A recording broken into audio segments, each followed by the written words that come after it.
स्वागत है आप सभी का R1 न्यूज में। मैं आपके साथ साबिर मुकाशी। ಚಹಾ ಕುಡ್ದ ಜಳಕ ಮಾಡ್ಯಾನ್ರಿ ಸರ್. ಜಳಕಕ್ಕೆ ನೀರು ಕೊಟ್ಟೇನಿ, ನಾವು ಚಹಾ ಕೊಟ್ಟೇನಿ. ಅಮ್ಮ ನಾ ಹೋಗಿ ಬರ್ತೇನೆ, ಫೋನ್ ಹಚ್ಚು ಆಯ್ತು ನಿಮಿಷತೆ ಅಂದ. 4 ಗಂಟೆ ಮಟ್ಟ ಫೋನ್ ಹಚ್ಚೇನ್ರಿ ನಾವಂಗ. ಮತ್ತೆ 10ಕ್ಕೆ ಹಚ್ಚೇನಿ, ಸ್ವಿಚ್ ಆಫ್ ತೋರಿಸ್ 4 ಗಂಟೆಗೆ. ಯಾಕ ಸ್ವಿಚ್ ಆಫ್ ಮಾಡ್ಯಾನ ಅಂತ ಹೇಳಿದಾರಿ ನಮ್ಮ ಮನೆಯವ್ರಿಗೆ.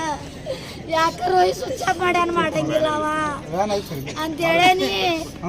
ನೋಡ್ಗ ನನ್ಗೆ ದಿನಾಂಕ 18 ಮೇ ಮತ್ತು 19 ಮೇ ಮಧ್ಯವಧಿಯಲ್ಲಿ ರಾತ್ರಿ ಸಮಯದಲ್ಲಿ APMC ಪೊಲೀಸ್ ಠಾಣೆ ವ್ಯಾಪ್ತಿಯಲ್ಲಿ ಒಂದು ಮರ್ಡರ್ ಕೇಸ್ ರಿಪೋರ್ಟ್ ಆಗಿದೆ. ಇದರಲ್ಲಿ ಡಿಸೀಸ್ಡ್ ಒಬ್ಬ ರೋಹಿತ್ ವಸಂತ್ ಪವಾರ್ 23 ಇಯರ್ ಓಲ್ಡ್ ಇವ್ರದ್ದು ಕೊಲೆ ಮಾಡಿರುವುದು ಕಂಡು ಬರ್ತದೆ. ಮತ್ತು ಈಗಾಗಲೇ ಸ್ಪಾಟಲ್ಲಿ ವಿಸಿಟ್ ಮಾಡಿದ್ದೀವಿ. ಯಾವ ಕಾರಣಕ್ಕೆ ಆಗಿದೆ ಸ್ವಲ್ಪ ಮೇಲ್ನೋಟಕ್ಕೆ ನೋಡಬೇಕು, ಇನ್ನು FIR ರಿಜಿಸ್ಟರ್ ಆಗಿಲ್ಲ. ಮನೆಯವರಿಂದ ಒಂದು ಸ್ಟೇಟ್ಮೆಂಟ್ಸ್ ಎಲ್ಲ ನಾವು ತಗೋತಾ ಇದ್ದೀವಿ. ರಾತ್ರಿ ಯಾರೊಬ್ಬ ಅವ್ರದ್ದು ಫ್ರೆಂಡ್ ಫೋನ್ ಮಾಡಿ ತಿಳಿಸಿರ್ತಾರೆ ಇಂಥ ಮರ್ಡರ್ ಆಗಿದೆ, ಎಲ್ಲ ಇನ್ನೂ ತನಿಖೆ ಮಾಡಬೇಕಾಗಿದೆ, ವಿಚಾರಣೆ ನಡೆಸಬೇಕಾಗಿದೆ. ಮೇಲ್ನೋಟಕ್ಕೆ ನೋಡಿದರೆ ಒಂದು ಫೈನಾನ್ಷಿಯಲ್ ಡಿಸ್ಪ್ಯೂಟ್ ಅಥವಾ ಫೈನಾನ್ಷಿಯಲ್ ವಿಚಾರವಾಗಿ, ಹಣಕಾಸಿನ ವ್ಯವಹಾರದ ವಿಚಾರವಾಗಿ ಈ ಕೊಲೆ ನಡೆದಿರುವುದು ಮೇಲ್ನೋಟಕ್ಕೆ ಕಂಡು ಬರ್ತಾ ಇದೆ ಅವ್ರ ಮನೆಯವರು ಹೇಳುವ ಪ್ರಕಾರ.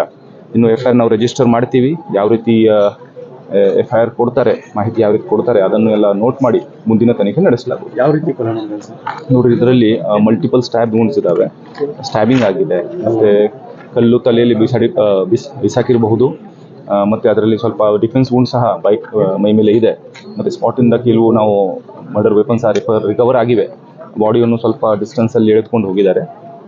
ಎಲ್ಲ ನಾವು ತನಿಖೆಯಲ್ಲಿ ಕರೆಕ್ಟಾಗಿ ಇನ್ನು ನಮ್ಮ ಸೋಕೋ ಟೀಮ್, ಫಾರೆನ್ಸಿಕ್ ಟೀಮ್ ಸಹ ಸ್ಥಳಕ್ಕೆ ಬಂದು, ಎಲ್ಲ dog squad, SOCO team, forensics ಎಲ್ಲ ಸ್ಥಳಕ್ಕೆ ಬಂದು ಕರೆಕ್ಟಾಗಿ ನಾವೆಲ್ಲ ಎವಿಡೆನ್ಸ್ ಎಲ್ಲ ಕಲೆಕ್ಟ್ ಮಾಡಿಸ್ತೀವಿ. ಇನ್ನು FIR ರಿಜಿಸ್ಟರ್ ಮಾಡಲಿಕ್ಕೆ ಇದೆ, ಮುಂದಿನ ತನಿಖೆ ನಡೆಸಲಾಗುವುದು.